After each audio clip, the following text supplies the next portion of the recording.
Hello, everybody. Adam Bergman here, tax attorney and founder of IRA Financial. In today's video, the HSA in Coverdell, the ultimate saving strategy for health and education, and a very underappreciated strategy, to be honest.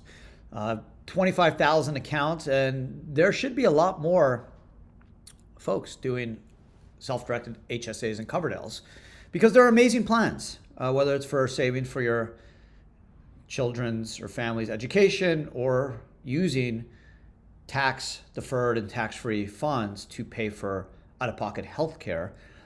It's two very, very, very valuable retirement and education and health plans that should be more popular. So that's the point of today's video, is educating folks about how these plans work. They're super easy to work, and just giving you all the details you need to know to make the correct decision, whether you want to establish one of these and whether it fits your retirement, investment, and family goals. So just a little bit about me. You know who I am. I've written 9 books on self-directed retirement accounts, former tax attorney. This is my passion. Love teaching people and educating everyone about the powers of the U.S. retirement system, including the Coverdell and the HSA, two very underappreciated retirement and education health plans. So I'm going to start with HSA, then I'm going to go into Coverdell and kind of go through some of the key details and explain why they're such, I think, important supplemental saving plan. So what is a health savings account? Okay, it's essentially a quasi-IRA and Roth IRA. And why do I say that is because for a health savings account, it's quasi-IRA and Roth because the contributions are not tax deductible, okay? So in that sense, it's like a Roth IRA, but the income and gains in the HSA grows without tax, which is known as deferral, which is synonymous with a traditional IRA.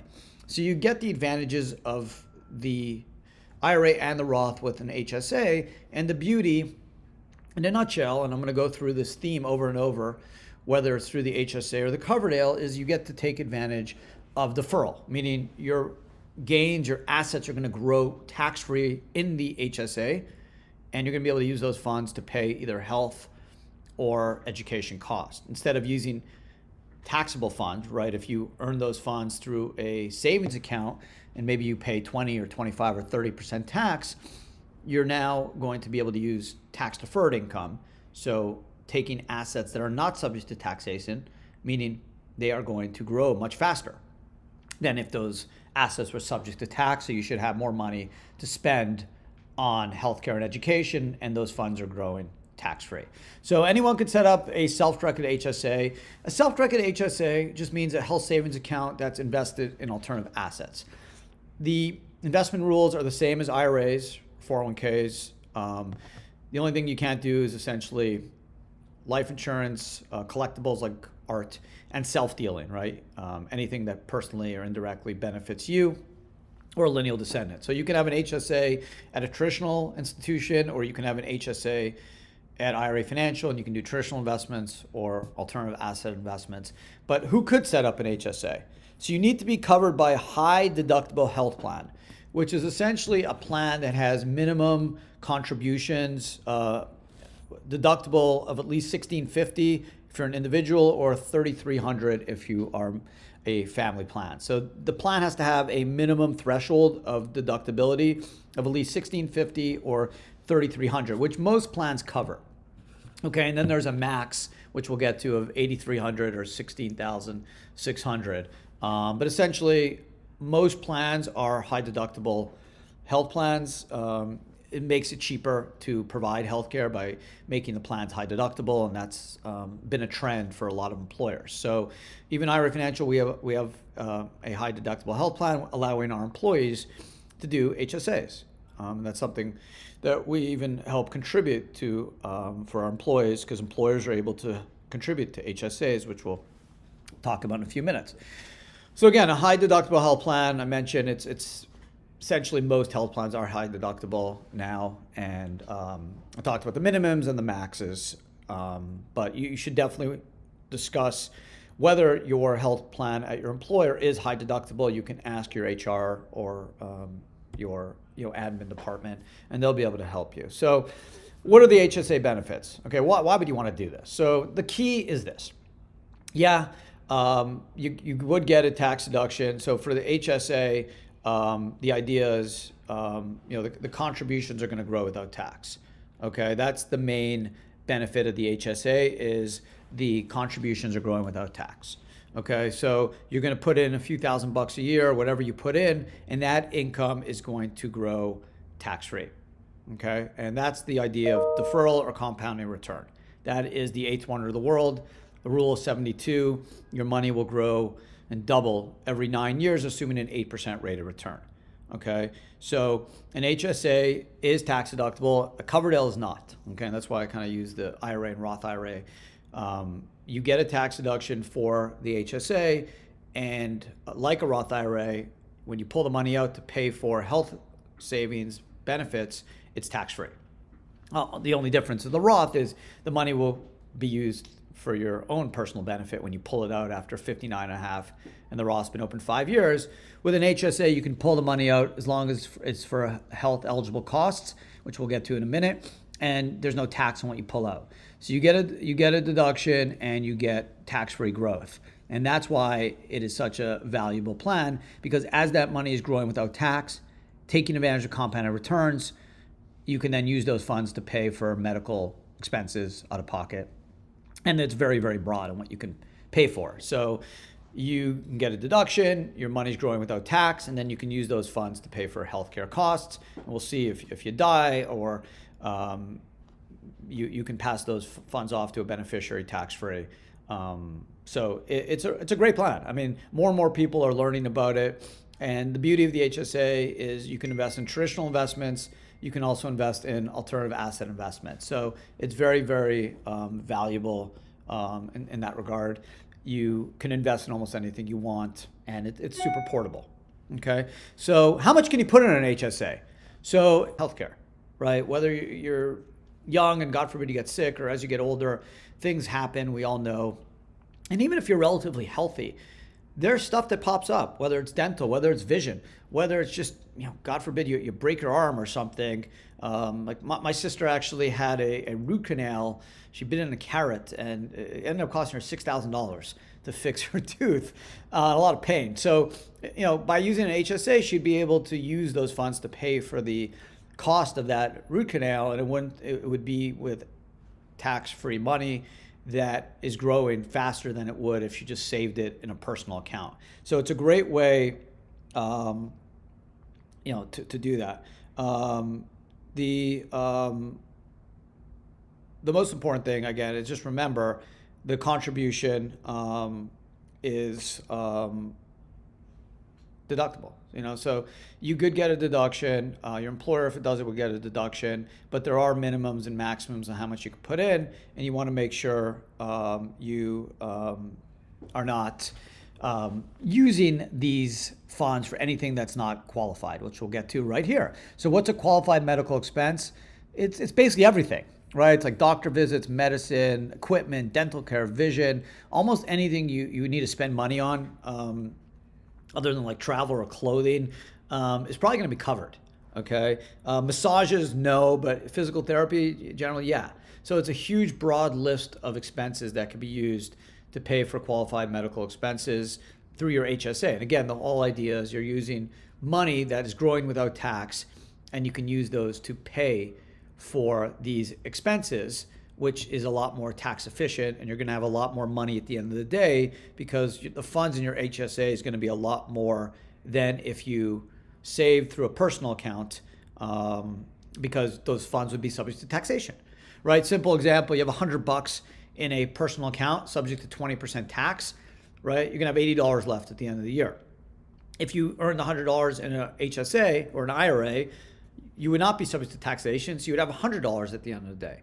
And you compound that over 5, 10, 15, 20 years, you get the picture. You're going to have a lot more money in your tax-deferred HSA or IRA or Coverdell than you would if you just did this in a savings account.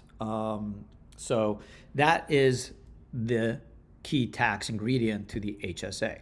So again, what are the tax benefits? I mentioned the prohibited transaction rules.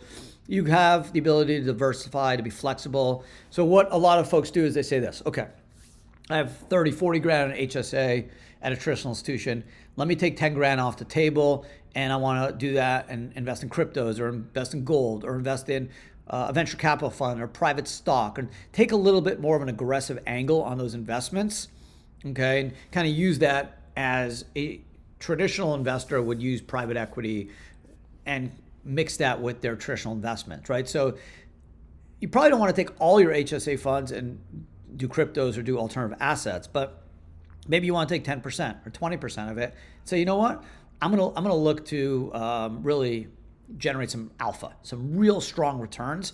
The other stuff will be in traditional investments like mutual funds or fixed income, stocks, ETFs, but I'm going to take 10, 15, 20, 30%, whatever you feel comfortable with, and I'm going to invest that in alternative assets, which generally have a higher rate of return and would give a strong source of diversification when it's mixed with your other traditional investments. And again, the beauty is the income and gains grow without tax.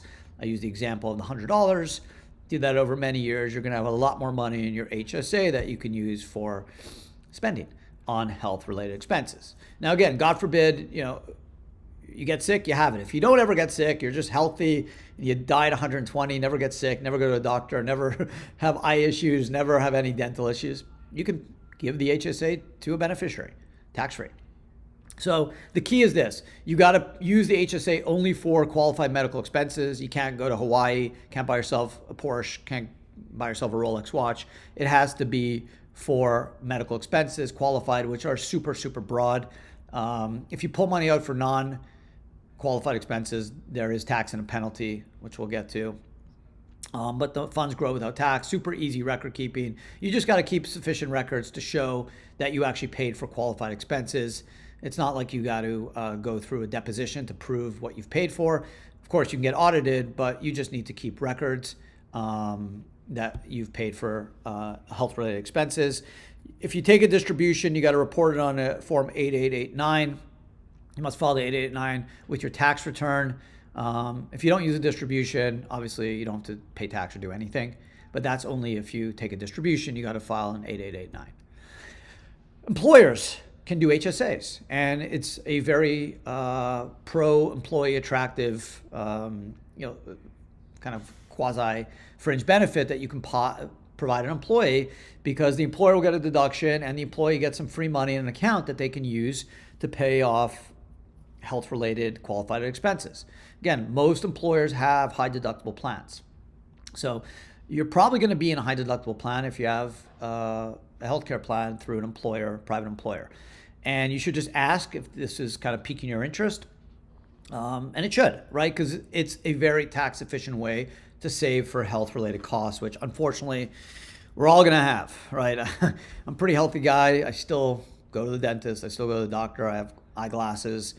Thank God I haven't had any major health issues, but I still go. And I can use these funds to pay for, co-pays or medical devices or, other related expenses to the care. So you should ask if your employer is offering HSA contributions as well. I talked about distributions. They're tax-free when you use it for qualified medical expenses. If you use it for non-medical purposes, you pay tax and a 20% penalty. You have to withdraw the funds once you're 65 without penalty. You can, withdraw without penalty. You just have to pay tax, but you do not have to pay the 20% penalty. Okay, so let's say you're 7 years old, you're like, I'm healthy, I never need this money, or maybe you need the money for other expenses. That's fine. You can pay tax on that. You just escape the 20% penalty. God forbid you die, you can leave it to a beneficiary tax-free, or you can your state can pull those funds out for medical expenses for up to 12 months after the death. But generally, you can give it to a beneficiary at the fair market value, and the HSA can then use those expenses for 12 months. Okay, so you're not going to lose the funds. You can always pull it out and pay tax on it, and the beneficiary can use it as well. HSA investments, I talked about it, follows the IRA rules. You just can't do life insurance, collectibles, or prohibited transactions. So that is the HSA. And again, it's a great, great plan. I use it.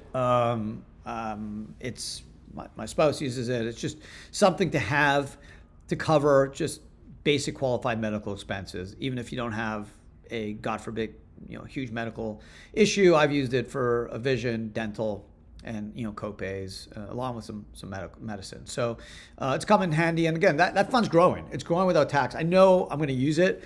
Everyone gets sick, so I'm just going to have a bigger chunk of money in a tax deferred account than I would if I saved personally. That's just the bottom line, right? You don't need a HSA, right? You have a health plan. It covers, medical care. There are copays. There are deductibles. Once you hit your deductible, then of course the plan should cover most of those expenses. And then you can also have a rainy day fund in a taxable bank account that covers all that. But if you did that in HSA, that savings account is going to grow without tax. So you're 100% going to have, well, not 100, close to 100% going to have a higher asset value in that account than if you did it in a taxable personal account, assuming you're not making crazy investments and you're not losing all your money. You're just being somewhat conservative, also diversified through self-directed. But that account, whatever it returns, will be higher than if you did the same investments in a taxable account. Now the Coverdell's kind of a little bit different. There's no tax deduction with a Coverdell, okay, than an HSA. Coverdells also have smaller contributions, $2,000. It's the same concept. With a Coverdell, instead of paying for health, you're paying for the beneficiary's education, right? Your kids, grandkids, someone's education. It's a lot like a 529. The only difference is a 529, you can put away a lot more money over the lifetime of the beneficiary. Coverdell, you're limited. Main difference is Coverdell, you can do alternative assets. With 529 plan, you cannot. You have to do traditional investments. Anyone can set up a Coverdell for a beneficiary under the age of 18 or a special needs beneficiary. You got to set up a HSA or a Coverdell at a regulated custodian trustee like IRA Financial or another traditional institution custodian. The tax benefits, unlike the HSA, they're not tax deductible, but the nice thing with a Coverdell is just like an HSA or a Roth IRA, your money's growing without tax, right? The Coverdell is a lot closer to a Roth IRA because the contributions, are not tax deductible, but just like a Roth IRA, so long as you're paying for qualified education expenses, it's all going to be tax-free when you pull the money out. The contributions must be made by the due date of the tax return. It's a small limit. I wish they would increase it, but it's a nice supplement to the 529, right? I think a lot of folks use the Coverdell and put it in alternative assets, riskier investments like cryptos, because they're looking for the juice, the alpha. They're saying, okay, my 529 has all my conservative stuff. The $2,000 is going to be a very small percentage, maybe 2%, 1%, 5% of my overall education fund for my children. But I'm going to be super aggressive. I may lose a chunk of it, but I also may hit some home runs, and then those home runs are going to help me generate the alpha I need to really cover, the increasing cost to Medicare. And again, it's up to the person reaches the age of 18. That's something you have to keep in mind. Not everyone can make the $2,000. If you make more than $220,000, you can't do the $2,000 contribution for the beneficiary. Also, the account's not your account. It's in the name of the beneficiary. So Adam would not open a Coverdell for me. I'm over 18. I would do it for my kids. And that would supplement, I've done it. It supplements my 529 that I have for my kids. And I put it in cryptos. And I'm willing, I can say, okay, I may lose it, but I've made money over the years because cryptos, especially Bitcoin, has gone up considerably, especially in 2023 and 2024. Especially in 24, not so much in 23, but especially in 24. So it's made up for some more mild returns I've had in my 529. Even though the stock market and traditional equities have been strong, Bitcoin has performed far better than traditional equities in 24. So it's worked for me. Now, I've had down years, right? In 2022, opposite effect. The Coverdell investments in cryptos took a dive. Thankfully, my kids are young. They're not going to college yet. So it wasn't an issue. It had no impact on the funds. But ultimately, the $2,000 is much smaller than the 529. It's under 5%. So that's my play investment money that I'm hoping that's going to generate some real alpha that's going to allow me not to contribute as much to the 529 because the returns on the $2,000 Coverdell is going to make the difference. So that's kind of where it at. You just have to worry about income restrictions. Distributions, again, tax-free. They fully have to be withdrawn by the age of 30, but they then can be portable to someone else. It has to be for qualified education expenses. And it's basically what you would think for elementary, secondary, and post-secondary school, like tuition fees, books, supplies, equipment, room and board if it's required. Clothes is not qualified, but uniforms may be, room and board, transportation if it's required. It's the basic stuff, right? It's the big cost obviously is the tuition and the room and board. Book, supplies, equipment, not that significant. And obviously special needs services, if you have a special need child, is super costly. You can roll the Coverdells between Coverdells, just like HSAs. HSAs and Coverdells, you can move between different Coverdell accounts, whether it's self-directed or not. It's all tax-free, just like an IRA. You can do it as many times as you want. You can go traditional to self-directed, back and forth. I just love the fact that it's a small contribution number. For me, it's like, I'm going to try to hit grand slams with this. If I don't, I'm still doing the 529. My kids are going to have enough to go to college, hopefully, medical school or law school if they want to do that. But we'll see. They may not want to do that. And who knows, in the future, maybe AI is going to take care of all that for us. But either way, if these Coverdell investments hit, then amazing. If they don't, I'll be fine. What happens when the Coverdell beneficiary reaches the age of 30? You can transfer it to son, daughter, brother, sister, father, mother, stepfather, son, spouse, cousin, son-in-law. So you have transfer opportunities. Just like an HSA, Coverdells can do traditional investments and alternatives. Unlike a 529 plan, where you're limited to just traditionals, Coverdells, you can do alts. The benefits, it's like a Roth IRA, so long as you're paying for qualified education expenses. Like a HSA, the qualified medical and the qualified education expenses are very, very broad. It's going to pretty much cover anything. Unlike an HSA, contributions are not tax deductible. Distributions, if they're for qualified educational expenses, are tax-free. It's pretty transferable and portable as well once the beneficiary reaches the age of 30. What are some common investments? Like I said, most folks are doing riskier stuff with the Coverdell because they're also doing a 529. And with a 529, you're not limited. You're generally limited to about $18,000 a year, which is the gift. People try to stay under the $18,000 because above that, it eats into your unified credit. You don't pay gift tax even if you give a $1 million gift because the unified credit is over $1 million this year. But it eats into your unified credit. So people try to stay under the 18,000. But generally, the 529 doesn't have an annual limitation on how much you can put in. It's just a lifetime limitation. And based off your state, it's generally like 300 to 500,000. 529s, they have prepaid plans for the state. They also have federal 529. But it's the same concept. 529s like Coverdell is not tax deductible. 529s, you can put away more money, but you're limited. You can only do traditional investments.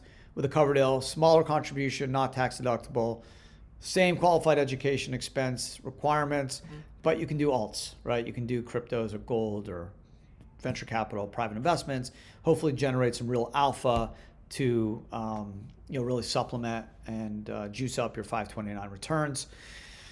Again, these are really underappreciated plans. They're great plans because you're taking advantage of deferral and compounded returns. With the HSA, you're getting a deduction as well. With the Coverdell, you're not, but they're both growing without tax. And just taking the basic example, if you're subject to 20% tax, you have $100 of net gains on an investment. If you did that investment with a personal account, you'd be left with $80 at the end of the year. If you did that same investment in an HSA, Coverdell, IRA, Roth, 401k, you'd have the full $100, and then you could use those funds to pay for what other expenses you want, so long as they're qualified, whether it's health or education, which is the name of the game. So it is super, super interesting, and something I would certainly encourage everyone to to look at. I got some questions. Let me jump into them. HSAs are arguably even better than Roth. We will have all of health expenses as we age. Yeah, I agree. I mean, the Roth, once you're age 59 and a half, you can pull the Roth out for any purpose. So absolutely, you're right. Whereas the HSA, you can use it before you're 59 and a half. The only difference is Roth, you can use it for anything. So you can use it for health. You can also use it once you're 59 and a half. And the Roth's been open 5 years, you can use it to go on vacation or buy yourself a house. So whatever you want. A client wants to know about HSA beneficiaries' tax implications for non-spousal beneficiaries. So going back to HSA beneficiaries, so you can move the HSA. You have the ability to transfer it, okay? Generally upon death. There's distributions as well for, obviously, if you're moving the HSA, once you're over 65, you can move it. Just pay tax on when you move it. If you want to transfer it on death, it's also essentially it ends on death. So once you die, it ends. You can move it to a beneficiary, and they have generally 12 months to use the HSA. How did you get around the wages on the Coverdell? So good question. Believe it or not, I invest a lot. So I end up taking a small salary because my goal with IRA Financial is, well, not small, it's just relative. I think a few $100,000 is a lot of money. I invest everything in my business. So in order to grow the business, and we have 75 employees, and invest and bring in the best people, I try to keep my salary relatively low. It's sometimes challenging, but for a number of years I've been able to do that. And by doing that, I've been able to do Coverdells. Not every year I stay under the 220. I'm married, but there was many years that I was able to, and that I was able to do the $2,000 contribution because I love what I do. I definitely need money. I live pretty modestly. So I have young kids to pretty much spend all my money on kids, education. But other than that, I live pretty modestly, and I try to limit my income,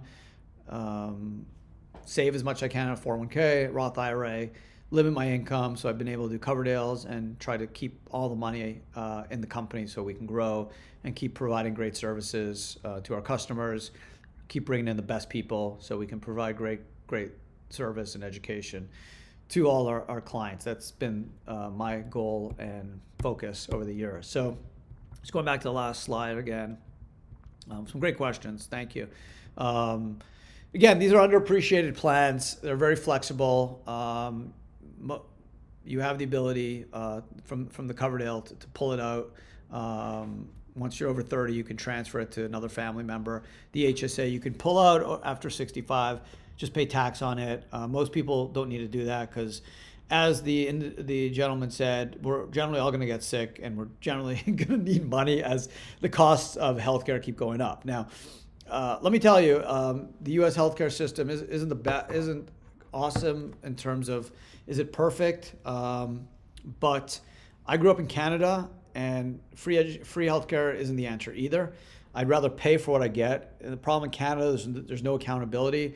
You may wait 8 months for a surgery. If you're really sick, they'll see you, but no one cares. So I'll give you a small example. It's scary, but back several years, my dad was diagnosed with cancer. So I went with him to see the oncologist. This was obviously a pretty important meeting. Yeah, it's free. So we got to meet this doctor, nice gentleman.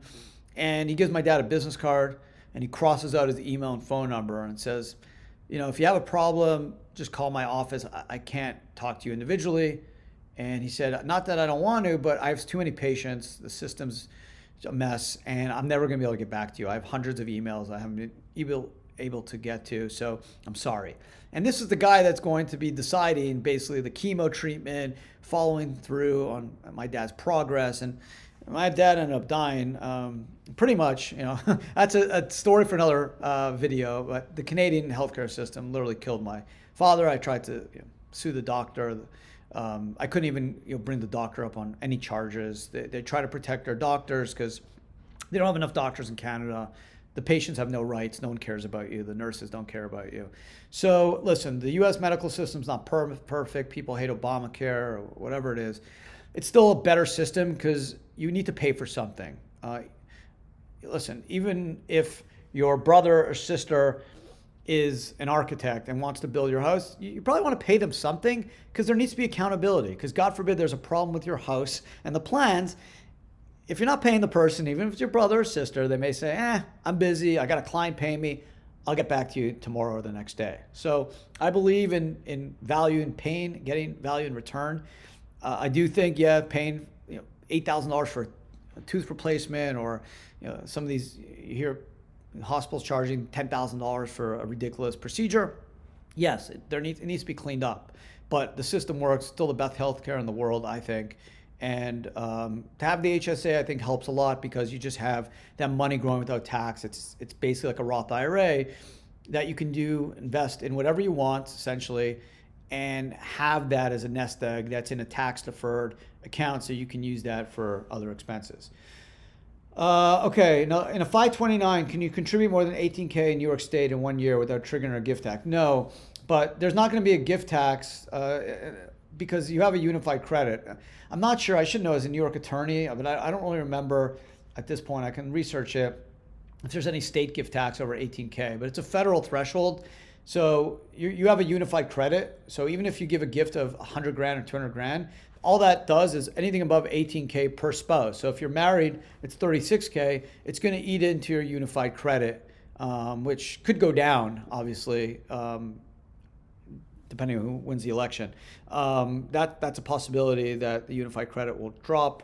Right now, the unified credit is a lot higher. I think it's at unified credit 2024 is now it's $13.6 million.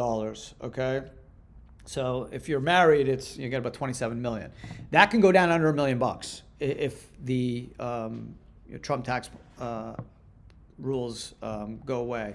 So right now, you may not care. So you can do more. You can go above the 18,000. You have a unified credit of 13 million bucks each spouse. So you only start paying gift tax and estate tax once your estate's over 13 million or 27 million married filed jointly. So you have a lot of room. I don't know how rich you are, but you got a lot of room to go above that 18K. If you want, you just can't go above the maximum state limitations for 529s, which is between 300 and 500. I think New York's like around over 500K. Another question: can I take money out of my HSA to spend on anything if I do it based on medical expenses? Yeah, you can take it out as long as you pay for medical expenses and you keep a record of it, okay? Because you're going to need to prove that you've paid for medical expenses. If you take out the money and you go buy yourself a present and you can't prove you paid for medical expenses, you get audited, you're going to be subject to tax and a penalty. So yeah, just keep records. If you have to file the form 8889, you would do that. But it's up to you to keep the records.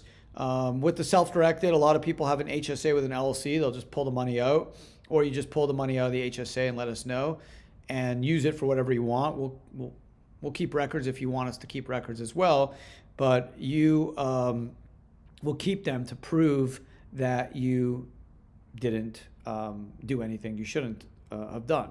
So it's a really loose record keeping system, kind of like an honor system. If you get audited and you can't prove you paid for medical expenses, that's not a good thing. That's it. It's really, make sure you have a high deductible health plan. Make sure you're paying for qualified education expenses. Make sure you keep records of it. File in the 8889 with your 1040 if you need to. And that's it. It's super easy to do, super flexible. It's pretty transferable. And the most important part, why I love it from a tax lawyer standpoint, it's the most tax efficient way to save for healthcare. Okay, you get a tax deduction. The Coverdell, you don't, but Coverdell goes for education. And I like to use the Coverdell as my extra alpha juice plan. And that's the way I use it, just because I'm putting in more in my 529. There's no income limit for the 529. And I kind of use the Coverdell when I can from an income standpoint, and I put in cryptos. That to me is like whatever people think of cryptos, people may think I'm foolish, but I still think, especially in Bitcoin and Ethereum, there's upside. There's huge upside. There's also downside, but I'll take my chances on the few $1,000s a year I'm putting in. If I can get outstretched returns, it's going to help my 529 totals. If I lose the money, it's not going to really move the needle in terms of making sure my kids have money to go to school. So that's kind of it. You guys know who we are. We don't just do HSAs and Coverdells. IRA Financial, it's in our name. We focus on IRAs, self-directed IRAs, solo Ks, rollover business startups. I think we're the best in the country in terms of helping our clients and new clients structure investments, navigate the IRS rules, maximize tax benefits. We spend a lot of time. I spend all my time with content and training our unbelievable team, so they are able to provide our clients with the best, most accurate, most cutting edge, and current tax rules and tax information involving self-directed retirement accounts. So if you have questions, if you're a client or not client, let us know. You can always contact us, IRAFinancialGroup.com. You can go to, you can call us, you can chat us, email us, text us. We're always around. We love when people call. Yeah, we have people on the phones. So, some companies are like, don't call us. No, we want to talk to you. In fact, we hope to talk to you. I think it's important that people call in, because you may think you want to do a self-directed IRA, and we may end up saying, hey, you're self-employed, do a solo 401k. Or you may think you want to do a Coverdell, and I say, hey, what do you really want to do? And it's not just me. I got a whole team of great, smart, intelligent, self-directed experts where we may put you in a Coverdell, an HSA, and maybe a Roth, or say, you know what, maybe the Coverdell doesn't make sense. Do the Roth. You're already over 59 and a half. For your kid, you can just save in the Roth and then pull the money out and pay for education when you're older. So we have lots and lots and lots of different tax strategies that we've used and employed for our 25,000 plus clients. So love to talk to all of you. That's it for today's video. I hope you guys enjoyed it. Thank you for watching. A lot of great content on this feed, so check it out. It's free. Definitely want to subscribe so you'll know when I go live. We generally drop 3 podcasts a week and several great videos. You should also please check out our great social media feeds, whether it's Meta or Insta or X, LinkedIn. I'm starting to do some stuff on LinkedIn, which I haven't done before because I've been so busy doing all these great videos. But I'm going to start doing some stuff on LinkedIn, so you can check me out also on LinkedIn. But listen, the bottom line is the goal is to educate everyone, to give everyone the content. If I can, take my brain and not even give it to AI and give it to all you. And it's not just, I play around with AI. I think it's really interesting, ChatGPT. But what it doesn't do is it doesn't analyze your situation and give you cutting edge strategies. It will give you answers if you say, hey, what's the IRA contribution limits? Or write me an email or a blog on this. It will give you some basic stuff, but not the cutting edge meat, the real important stuff that is the difference maker between being an average IRA investor and really being the most tax efficient and successful self-directed investor. And this is the most important strategies that could help you and your family generate hopefully hundreds of thousands of dollars of additional tax-free wealth by just kind of talking to the right person. And that's what we'll do. So hopefully you enjoy the video. Keep checking out the feed because there's always new content. And also the website, because I generally write a blog a day. So we don't always post them daily, but there's a lot of great stuff on all new and just very interesting topics like self-directed IRAs and real estate, even lower interest rates. What does that mean for alternative assets for your self-directed IRA? So we keep it fun, we keep it cutting edge, we keep it current, all for you guys. So thanks again. Have an amazing rest of your day and hope to see everyone again on the next video. Ciao.